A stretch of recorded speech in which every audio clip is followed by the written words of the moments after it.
Chris Lee and Blake Lovell of Southeastern 14, presented by Stakes, here to react to SEC basketball from Friday night. Blake, we had some wins. We had Kentucky beating Duquesne. We had Ole Miss knocking off FAU. Florida over Kennesaw State. South Carolina, a little surprise maybe, beating Clemson. Mississippi State handling Akron. Arkansas routing Fordham. Auburn, in a better game than I think maybe we expected, beat South Florida. Alabama, whoa, that Alabama score. Putting 95 on Liberty is an eye catcher. A&M beats Abilene Christian. Missouri gets by Penn in a game that was troublesome for a while. And then we have the others. Georgia lost at Wake Forest. Not a bad loss at all. I say lost. This game is going down to the final seconds that we do it. And then we have Vandy wearing the bag of shame for night with an awful loss to Southern Miss. What stands out to you tonight?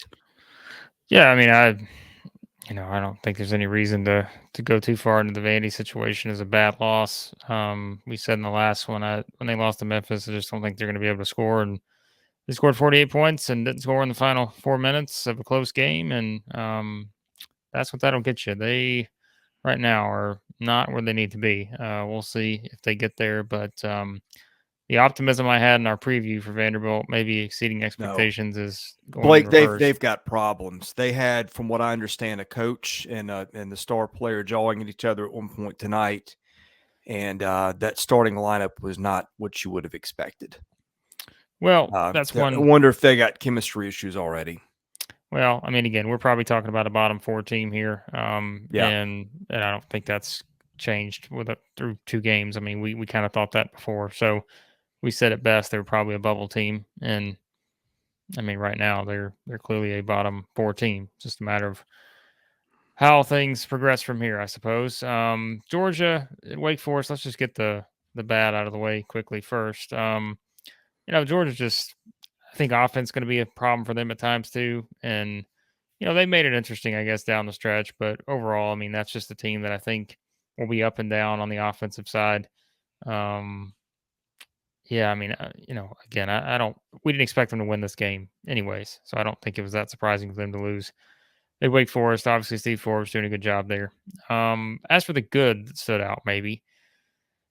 Well, actually, I don't know what this is going to be categorized as, but the Alabama game was the one that just pops off the page. And look, for full disclosure, I had a family event to attend tonight. I did not get to see a lot of basketball. But that's one that, like, if you had said Alabama does that to Liberty, I would have said you're crazy.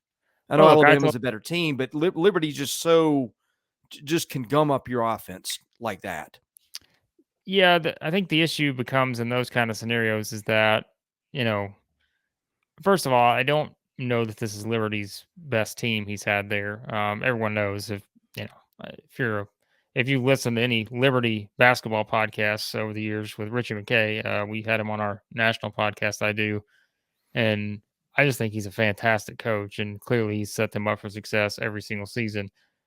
I just think this is one of those years where I'm curious to see, offensively. I mean, they've got some older guys there, McGee, Rhodes still there, but they just, they struggle to make shots in this game. And again, you give Alabama some of the credit for that. It's hard to, when you're not scoring, you're not making shots, you're going to struggle, especially against a team like Alabama who can, as we know, put up points. I mean, they shot 38 free throws. I mean, it's just this Alabama team, I'll just say right now, if there's a team that I think I severely underrated heading into the season, not based on talent. We said they were talented enough to be an SEC championship contender, but I think it was last year just kind of shook you a little bit in terms of resetting maybe expectations because they were just so disappointing last year. But this is the team I think that clearly I undervalued, because as of right now, we're only 2 games in, and you guys know my theme. I'm not overreacting to anything just yet, but I mean, Alabama is very, very good, and they're playing without wherever you want to put Javon Quinterly in their pecking order. He's a top 3 player on that team at worst, I think. but they have got a lot of good players. This freshman class is really, really good. We said it going in. Miller was good again tonight. Yeah, I mean, he was good again. Mark Sears made shots. That's a big step. Like I said, he didn't, struggle a little bit in that first game, but they make 10 threes. I think Alabama's going to be a problem. Like they're deep. I said I thought they were as deep as Kentucky. We'll see if that turns out to be the case, but I just think they are. You're right. I mean, I'm not taking anything away from what they did to Liberty beating. I thought this would be a much better game. Even if I don't really know what to expect from Liberty this season, but again, I think Richard McKay will have them in a spot to compete. As always. But yeah, this was a very impressive performance for the Tide. The other one that stands out, Clemson is, even after losing tonight, 62 in KenPom. I mean, we talked about how little South Carolina had returning. We talked about Jackson, that, yes, he's a potential freshman superstar, but what's around them? Seeing Carolina get a 2-point win against Clemson tonight was, I don't know, something that I expected we'd be talking about. Chico Carter, who flashed for them at times last year, judging by the box score, had a good game, 16 points. That's another one that stands out to me a bit. I mean, here's the thing about college basketball. What we have said after Tuesday night's game, when they beat the 345th team in KenPom and had to hold on to win by 3. Now they turn around and beat a Clemson team by 2, right? That's college basketball. Like, I think it's just this early in the season, you're going to get some of these very interesting sort of results that, a month down the road, month and a half down the road, who knows, right? But it's like these are just some of those games that, again, the first game for South Carolina, you're working out some things. You beat a team that, like we said, whether you buy into KenPom's, whatever, like preseason stuff, they were 345th. You beat them by 3. Well, then you turn around and beat a top 65 team in Clemson, who I don't know what the expectations are going to be for Clemson. I feel like Brad Brownell's been there for 3 decades now. But anyway you slice it, it's a good win because I think South Carolina, they get Colorado State up next, which I think Isaiah Stevens, isn't he out a while? Let me make sure I'm right on that. I think he's got an injury, which, that's not ideal for them. Yeah, foot injury of some sort. So, but I mean, South Carolina is one of those teams that, like we said, you just have a lot of parts there, and we didn't know what to make of them. We picked them last in the SEC. Let's call it what it is. I'm not ready to just go all in on South Carolina after 2 games, but yes, this is the kind of game you want to see them win if you want to start to feel like, okay, maybe they are going to have a chance to really exceed expectations this season. And now, you're going to look at them going forward and say, well, they found a way to win a game like this, a close game at home. And when you kind of looked at it overall, you had some decent production from several different guys. And I think that's all you want to see this early is you want to just see, again, what you have. I say that all the time, but like, that's it. Coaches need to see what they have with their team. And I think for South Carolina, scoring, they made more threes than I would have expected. They made 10 threes in that game. Still turned the ball over a little bit, but I think that's a team that I don't know. Again, I don't want to overreact to one game, but that's a win that if you're a South Carolina basketball fan, makes you much more optimistic about what they can put together to win those kind of grinded out games like that. So yes, absolutely. That's a nice win for South Carolina. I think you're on mute. I think the Oreo mute is on. Yes, it was. I didn't get to see much tonight because of a family commitment. So I'm just going by box scores. And there were also a lot of games tonight, which didn't help. Kentucky. You may go to the next big storyline, Chris. Let's just go ahead and get into this. Yeah, let's go there. People... I mean, Kentucky won, Arkansas won in blowouts. But I don't know if that's where you were going. Well, here's the deal. Missouri wins against Penn, and Isiaih Mosley doesn't play.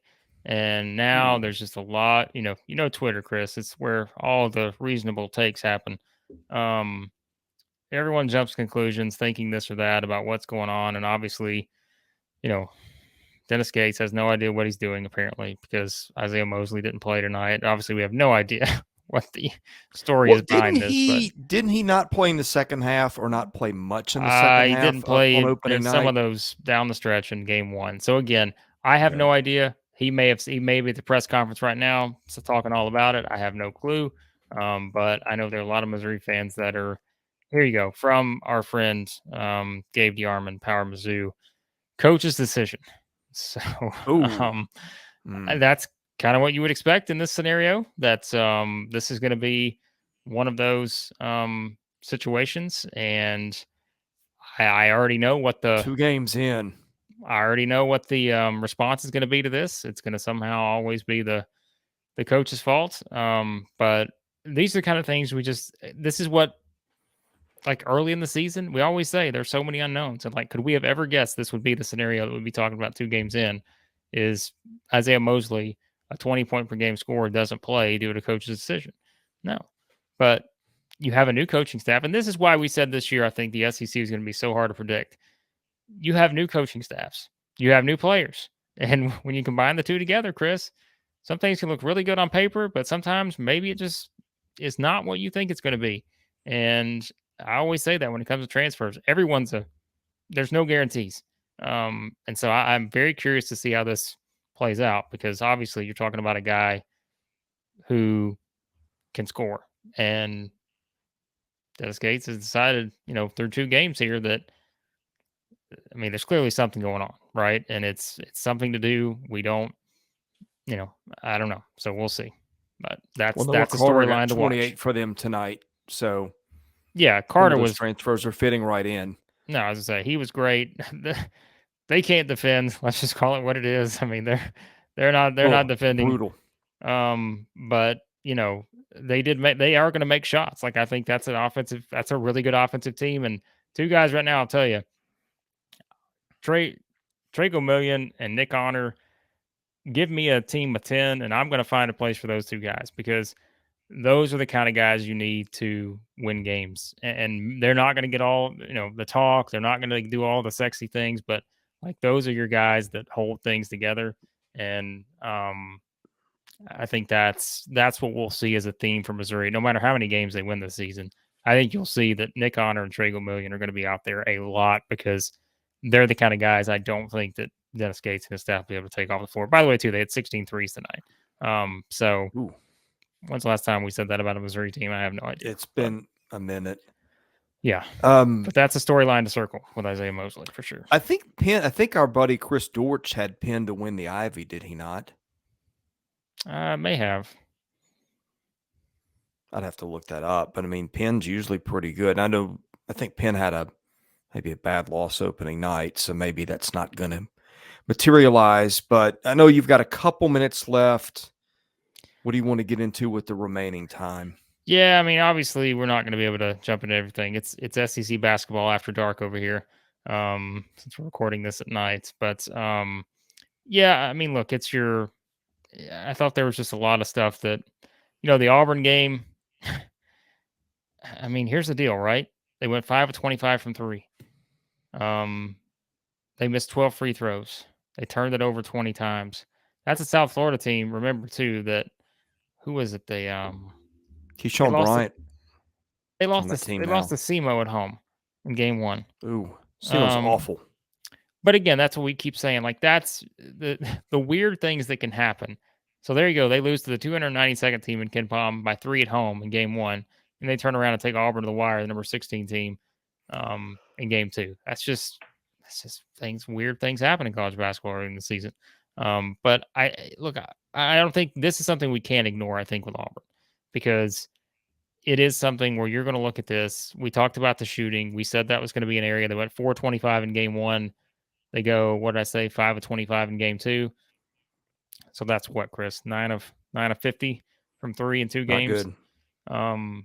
I think that's going to be a theme. I think potential scoring droughts are going to be a theme for Auburn. And I still think, though, that they are talented enough to be a really good team. I just think those are the things early on, if we're trying to identify some things for certain teams that could hold them back, like we said, whether it's looking at, a team like Missouri and its defense, a team like Auburn, some of the shooting woes, Vanderbilt just can't score. All teams at different places in the SEC hierarchy, but it is, I think you can point out some of those things. Not saying you just completely take it and go all in on those kind of things just yet, but those are things you can point out and say, these are things that have to improve, or maybe you're not going to be able to hit that point that you want to hit. But again, 2 games in, I think there's a lot still to be determined. A couple other things real quickly I'll rattle off By here. the way, on Auburn, Alan Flanagan 3 of 6 from 3. The rest of the team 2 for 19. Yeah, So he had some shots. That had helps. 8 guys hit. 8 guys shoot threes. Yeah. Yeah. So that's just something to keep an eye on. Kentucky, I'm telling you, man. I know we say this every year sometimes, but this Kentucky team they're going to be really good.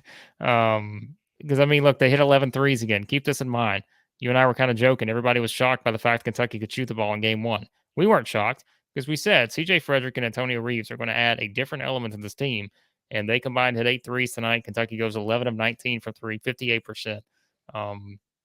That's a scary thought, and now it's just you're waiting for Oscar Tshiebwe to get back, right? Well, and I and think Wheeler. Neither of those guys played. Wheeler played tonight. No, Wheeler did. I'm sorry. Yeah, Wheeler didn't start. he did. Excuse He came me. back. He looked good. Kind of back to his usual self, I think. So no issue there. But the Tshiebwe thing, I know a lot of people brought up just about an injury like that, having a surgery, for a big guy. I think you're always going to have that in the back of your mind and be a little bit, I don't know. It's just going to be there. And so hopefully he's ready to get back soon because we know what they have on the horizon. With that game against Michigan State, who, by the way, I think, probably should have beat Gonzaga. Didn't happen. But now you kind of look at that kind of setup that they're going to have next Tuesday. That's a big game. We'll see what that looks like because, again, Kentucky's going to get Michigan State and the Zags here over the next basically week. So that will be big there for them. There was something else I was going to point out. Oh, yeah. Our good guy, Colin Castleton, Chris, 33 points, 9 rebounds tonight, goes 12 of 18 from the field.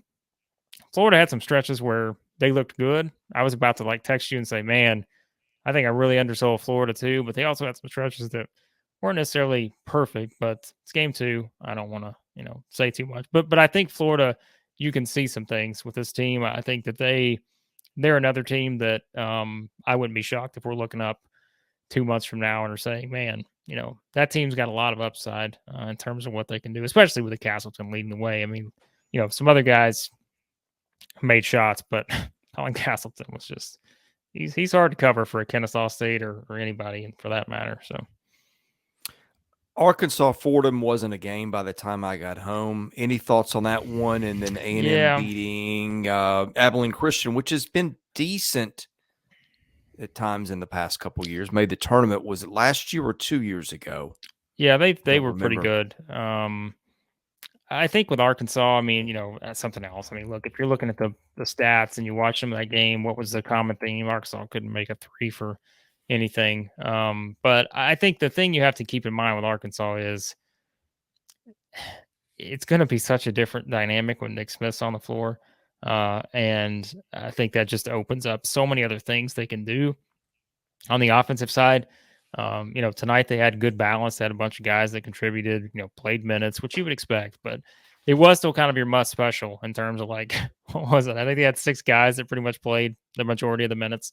So I think that's something too that, you're going to look at with this team. But again, I just think once you see Nick Smith on the floor, you're going to realize this is such a different dynamic. And I mean, Fordham turned the ball. Chris, Arkansas is 30 turnovers. I think it was. They was 29 or 30.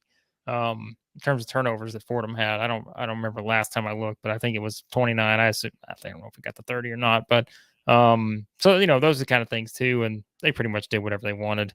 But I think you still are just waiting if you're Arkansas because you just want to see what Nick Smith does, and trust me, you'll be very pleased once he's back on the floor. He's got that injury, and I know Must says it's kind of a day-to-day thing right now, but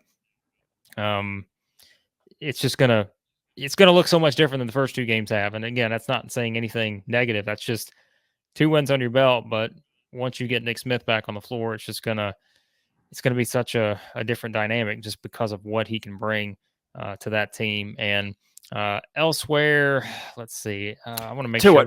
Hold that thought for a minute, okay?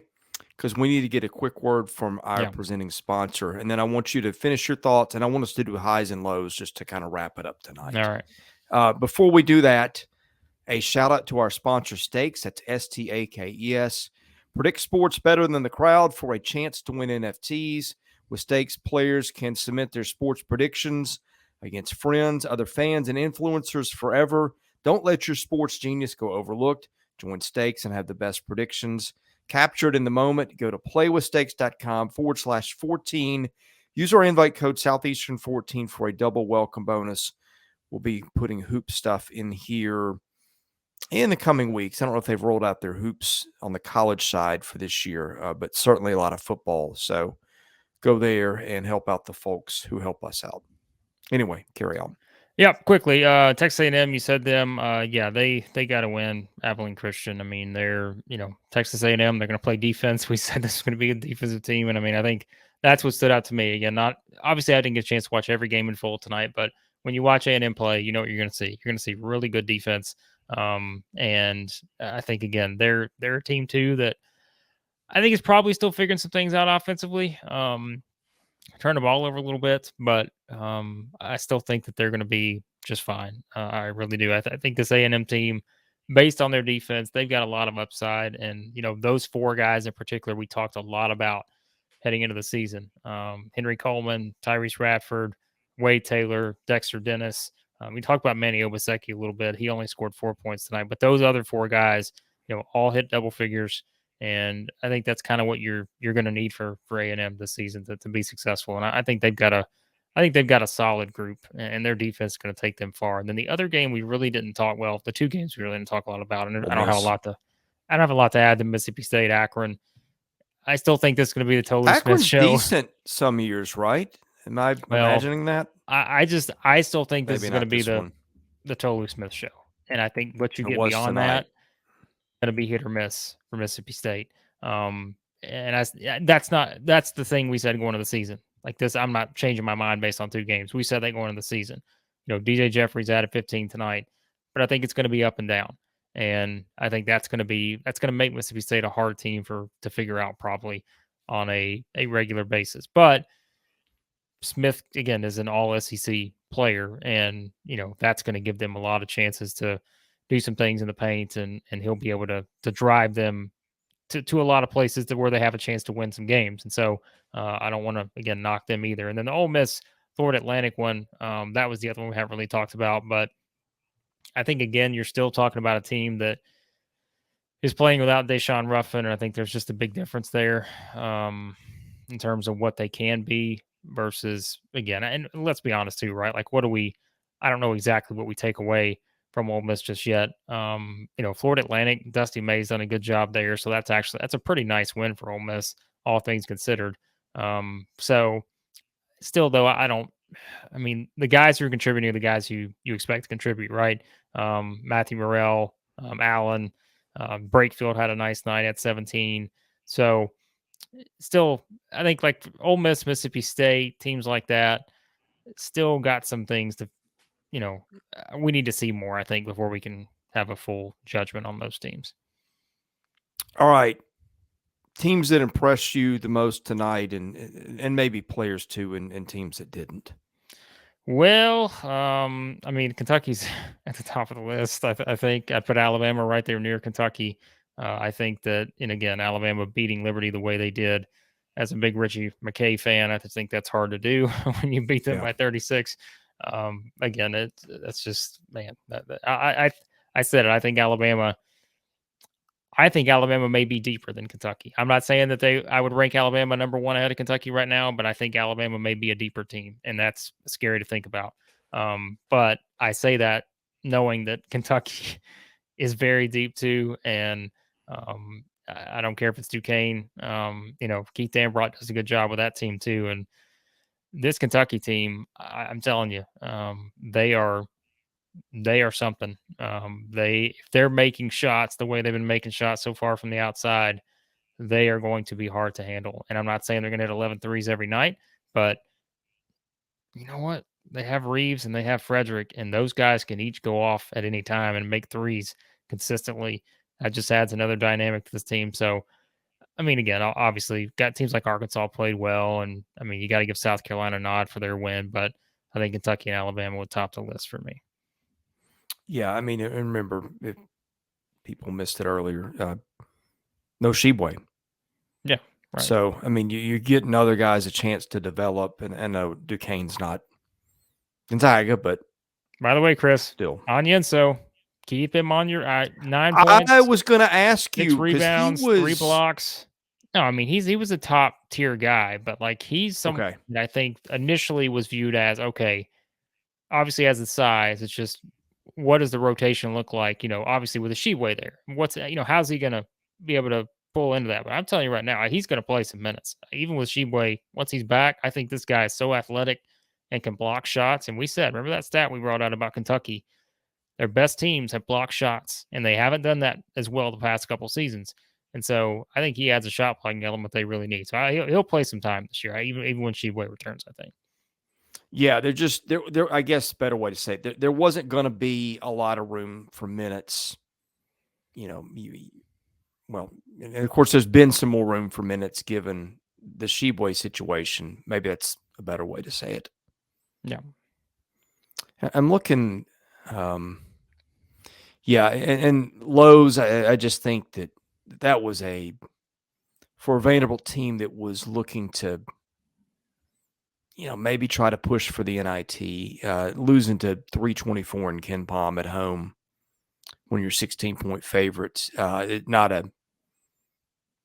thought tonight would be a get right game for them, and it was not, clearly. no, there's no excuse for it. I don't know how I should say it. Like you shouldn't be losing those kind of games. I mean, it is what it is. There's no, I don't know how you can justify losing that game. Yeah, that's obviously the lowest part of the story. Like I said, you can pick apart some of the other things. Maybe, if you're looking at it from a Missouri standpoint, thinking about the situation with Isiaih Mosley, that may be considered a low in terms of, thinking you're going to have this guy who can be your go-to scorer and gets a DNP in his second game, doesn't play, coach's decision.